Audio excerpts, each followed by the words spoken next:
The Tourist is a semi-open world platforming adventure title about which I'm very conflicted.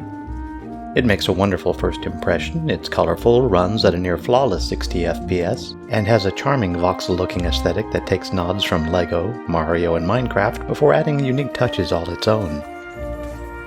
Its musical and graphical charms hum with Nintendo-adjacent energy, and the level designs are wonderfully themed and realized. Even simple acts such as running around the towns themselves are fun. Always doing things its own way, it bucks tradition, moving from Nintendo Switch to other platforms and runs fantastically on all of them. This sounds great, right? Sure, there's a lot to love about it, and I really wanted to, but it does have what I consider one critical shortcoming. What is it? Well, let me tell you.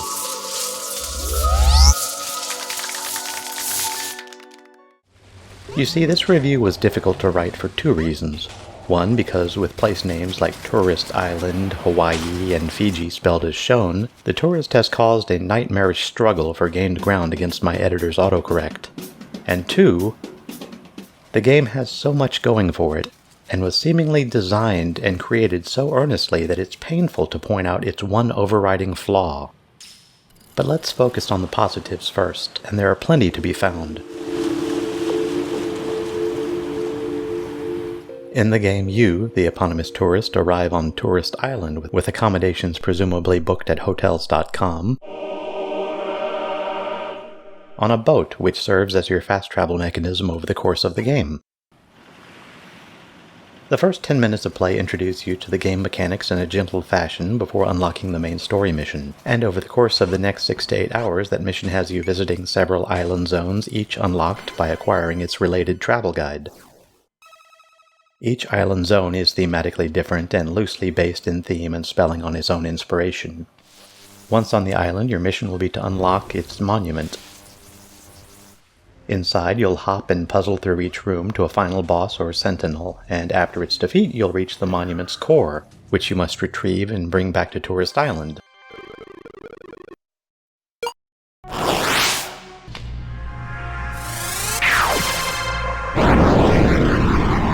Rinse and repeat. And when you tire of hunting monument cores, spend some time meeting the charming locals and help them out with their tasks.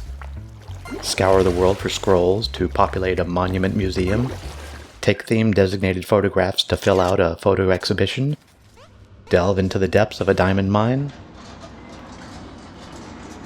One could easily lose oneself for hours just occupying his or her time with minutiae. I could easily mention several additional standout activities, but it's so much more fun to discover them for yourself, so let's just leave the examples there. Along the way, enjoy the quirky humor. Here's an example. This guy who's begging me to clear a room filled with rats so his diamond mine can reopen. And he arbitrarily gives me 1 minute in which to help him. These kinds of bizarre restrictions are obviously not things people do in the real world, but are a stylistic choice wholly consistent with the game's lighthearted tone. And before I forget, I'd like to suggest that you check out our reviews playlist and consider subscribing so you don't miss out on all those delicious future reviews. Now that we've gone through the game's many positives, we must face its Achilles heel. The main problem is that for a platformer, the Tourist doesn't do platforming well. As near as I can tell, it comes down to the odd projection techniques used to maintain the game's blocky aesthetic while trying to give hints as to depth. It's a delicate balance that succeeds more in the former than in the latter. So what do I mean by projection? While a full explanation is beyond the scope of this review, here's a quick summary. In games that use a 3D environment, the developer must find a way to transform or project that 3D environment onto a 2D surface like your monitor or TV. To that end, they must transform or project each vertex from 3D into its 2D equivalent. Part of that process is accomplished via matrix multiplication, and one of two types of projection matrices are typically utilized. One type represents an orthographic projection, which kind of discounts the z or depth coordinate, providing a flat view with no concept of depth. Fez is a good example of this. The other type provides a perspective projection, which utilizes the z-coordinate along with a view frustum to simulate depth by making things further away smaller, as we see in most 3D titles. These are concepts with which every gamer is immediately comfortable, and the Touryst seems like it uses a very slight projection that feels almost orthogonal and somehow wrong. I'm guessing the team wanted to keep its blocky square look as pure as possible while using depth of field to compensate for a shallow perceived depth. To me it doesn't work and makes the platforming feel unnatural somehow. After reading several reviews on the Microsoft Store while preparing this script, I discovered that my feelings are not unique. Some design choices compound this issue and render the challenging jumping segments far more frustrating than fun, which again is a shame because, as we pointed out, a number of the developers' ideas are very clever. So here's an example. These spheres all appear roughly the same size and almost billboarded. And you'd think they were, if not for the drop shadow that appears a half second before you plummet to your death.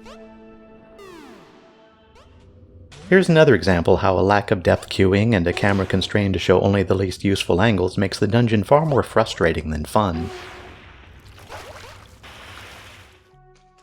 Add to that a crash in the dungeon's treasure room, causing the entire monument's progress to be completely reset, and it becomes controller-throwingly aggravating. To be satisfying, a player should challenge a game's design, not its implementation. A play mechanic itself shouldn't be something that must be overcome, especially not one as inherently important to a platformer as platforming. At its heart, the Touryst is a platforming game with a Lego Mario feel, and I mean that as a high compliment. There are coins to pick up around lovingly crafted levels, there are new puzzles and levels hidden behind tiers of skills and collectibles. There are 2 museums to stock with artifacts and pictures a la Animal Crossing, drumming minigames in which to partake, and much, much more. The game gives you so many fun things to do that it's simply difficult to dislike. For a game so overflowing with clever and charming ideas, it's a shame that its primary play mechanic, platforming, feels broken. With further refinement, this game could have been so much more, and maybe that's the most frustrating aspect. The Touryst was developed and published by Munich-based Schienen Multimedia. It's available anywhere fine games are sold for PC and most consoles. Also, if you have Game Pass Ultimate, you can play it today for free on both PC and Xbox, and at that price there's really no reason not to play it, if only to enjoy the atmosphere. So that's our review of the Touryst. If you've played it, what was your experience? Please leave a comment below and let us know. Also, feel free to add any questions or suggestions. And if you enjoyed the video, please consider liking it and subscribing. It would be greatly appreciated and really helps a lot. Thanks for watching.